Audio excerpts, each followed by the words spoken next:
আসসালামু আলাইকুম বন্ধুরা, আশা করি আপনারা সকলেই ভালো আছেন। মালিক বিন দিনার রহমাতুল্লাহি আলাইহি ছিলেন ইরাকের বিখ্যাত এক আলেম।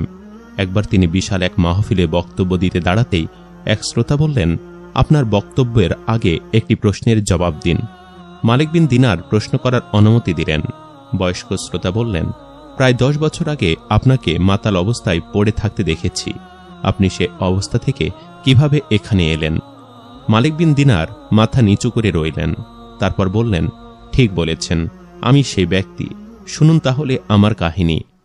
এক দুঃস্বপ্ন মহান দরবেশ মালিক ইবনে দিনার রহমতুল্লাহি আলাইকে তাওবার দিকে নিয়ে যায়। তাকে তার তাওবার পেছনের কারণ সম্পর্কে জিজ্ঞেস করা হলে তিনি বলেন, আমি ছিলাম পুলিশের লোক এবং মদ্যপায়ী।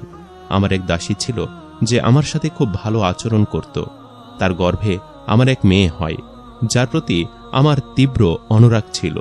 যখন সে হাঁটতে শিখল, তখন তার প্রতি আমার ভালোবাসা আরও বেড়ে যায়। আমি যখন মদ খেতে যেতাম, তখন সে এসে আমার মদের গ্লাস ধরে টান দিত, আর সব আমার কাপড়ের ওপর গড়িয়ে পড়ত। আমার মেয়ের বয়স যখন 2 বছর হলো, তখন সে মারা যায়। ফলে আমি অত্যন্ত ভেঙে পড়লাম। সেই বছর এক শুক্রবারে 15 শাবান এলো। আমি নামাজ না পড়েই মাতাল হয়ে ঘুমিয়ে পড়লাম। আমি স্বপ্নে দেখলাম যে কিয়ামত এসে গেছে, সিংহায় ফু দেওয়া হয়েছে, কবরগুলোর পুনরুত্থান ঘটেছে। আরও দেখলাম যে মানুষদের একত্রিত করা হলো। আমিও ছিলাম তাদের মাঝে। আমি আমার পেছনে হিসিস শব্দ শুনতে পেলাম। তাই আমি ঘাড় ঘুরে দেখি একটা নীল কালো বিশাল সাপ আমার দিকে তেড়ে আসছে। ফলে আমি ভয়ে আতঙ্কে প্রাণপণে দৌড়াতে লাগলাম। আমি তখন একজন বুড়ো মানুষের মুখোমুখি হলাম। তার পরনে ছিল সুন্দর পোশাক, গায়ে সুগন্ধি। আমি তাকে সালাম দিয়ে আমাকে সাহায্য করতে বললাম। তিনি কেঁদে উঠে বললেন, তিনি অনেক দুর্বল, আর সাপটি তার চাইতে অনেক বেশি শক্তিশালী।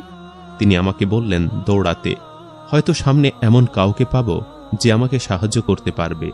আমি দৌড়ে একটা উঁচু জায়গায় পৌঁছে গেলাম। খেয়াল করে দেখি আমি আগুনের উপত্যকার শীর্ষে বসে আছি। আগুন দেখে এতটা ভয় পেলাম যে আমার মনে হলো আমি আগুনে প্রায় পড়েই যাচ্ছি। তখন আমি একটা আওয়াজ শুনতে পেলাম, কে যেন বলছে, এখান থেকে চলে যাও, তুমি এখানকার নও। আমি সেই চিৎকার শুনে কিছুটা স্বস্তি বোধ করলাম। আমি আরও দৌড়াতে লাগলাম। সাপটি তখন আমার পায়ের গোড়ালির সাথে ছিল। আমি সেই বুড়োকে আবার দেখতে পেয়ে আমাকে সাহায্য করতে বললাম। তিনি পুনরায় একই জবাব দিলেন। এরপর তিনি আমাকে একটি পাহাড় দেখিয়ে দিলেন এবং বললেন, আমি সেখানে নিজের কিছু সঞ্চয় পেতে পারি, যা হয়তো আমাকে সাহায্য করবে। আমি পাহাড়টার দিকে তাকিয়ে দেখলাম এটি বৃত্তাকার এবং রূপার তৈরি। পাহাড়ে ছিল অনেকগুলো ছিদ্র করা জানালা ও ঝুলন্ত পর্দা। প্রতিটি জানালায় ছিল 2টা সোনার কপাট। প্রতিটা কপাট রেশমি পর্দা দিয়ে সাজানো। আমি দ্রুত সেই পাহাড়ের দিকে দৌড়ে গেলাম।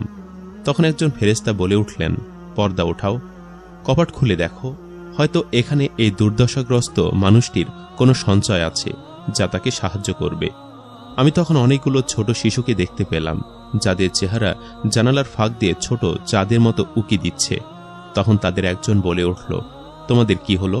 জলদি আসো, তার শত্রু তাকে প্রায় ধরে ফেলেছে। তারা এগিয়ে এলো এবং তাদের জানালার ফাঁক দিয়ে উকি দিয়ে তাকালো। তারা সংখ্যায় শত শত। আমি তখন আমার মৃত মেয়েটির চেহারা দেখতে পেলাম। সে যখন আমাকে দেখল, তখন সে কেঁদে উঠে বলল, খোদার শপথ, উনি আমার বাবা। এরপর সে জানালা দিয়ে এত দ্রুত বেরিয়ে নূরের পুকুরে লাফ দিল, ঠিক যেন ধনুক থেকে বের হওয়া তীর। তারপর সে আমার দিকে তার হাত বাড়ালো। আমি তার হাত আঁকড়ে ধরে ঝুলে রইলাম। সে তার আরেকটি হাত দিয়ে সাপটিকে তাড়িয়ে দিল। এরপর সে আমাকে বসালো। আমার কোলের ওপর বসে আমার দাড়িতে হাত বুলিয়ে বলল, আব্বা, যারা মুমিন তাদের জন্য কি আল্লাহর স্মরণে এবং যে সত্য অবতীর্ণ হয়েছে তার কারণে হৃদয় বিগলিত হবার সময় আসেনি? সূরা আল হাদিদ আয়াত 16। আমি কাঁদতে শুরু করলাম। তাকে জিজ্ঞেস করলাম সে কোথা থেকে কোরআন শিখল। সে বলল, এখানকার শিশুরা পৃথিবীতে যা জানত তার চাইতে বেশি জানে। আমি তখন আমার পেছনে আসা সাপটির সম্পর্কে জানতে চাইলাম। সে জানালো সেটি হলো আমার খারাপ আমল, যা আমাকে দোজখে নিয়ে যেত। আমি তখন সেই বুড়ো লোকটির সম্পর্কে জিজ্ঞেস করলাম। আমার মেয়ে বলল, সে হলো আমার ভালো আমল, যা এত দুর্বল যে আমাকে সাপটি থেকে রক্ষা করতে পারল না। আমি এরপর জানতে চাইলাম তারা পাহাড়ের ভেতরে কি করছে। সে জানালো এরা সবাই হলো মুসলিমদের মৃত সন্তান। এরা তাদের বাবা মায়ের সাথে দেখা হবার জন্য অপেক্ষা করছে। তারা কিয়ামতের দিন তাদের বাবা মায়ের জন্য শাফায়াত করবে। মালিক বলেন, আমি আতঙ্কে ঘুম থেকে জেগে উঠলাম। আমি আমার মদের সব বোতল ভেঙে ফেললাম আর আল্লাহর কাছে তওবা করলাম। এই হচ্ছে আমার তওবার কাহিনী। তো প্রিয় দর্শক, এই ছিল আমাদের আজকের এই ভিডিও। কেমন লাগলো কমেন্ট করে অবশ্যই জানাবেন। আজ তাহলে এই পর্যন্তই। আপনারা ভালো থাকবেন, সুস্থ থাকবেন। আল্লাহ হাফেজ।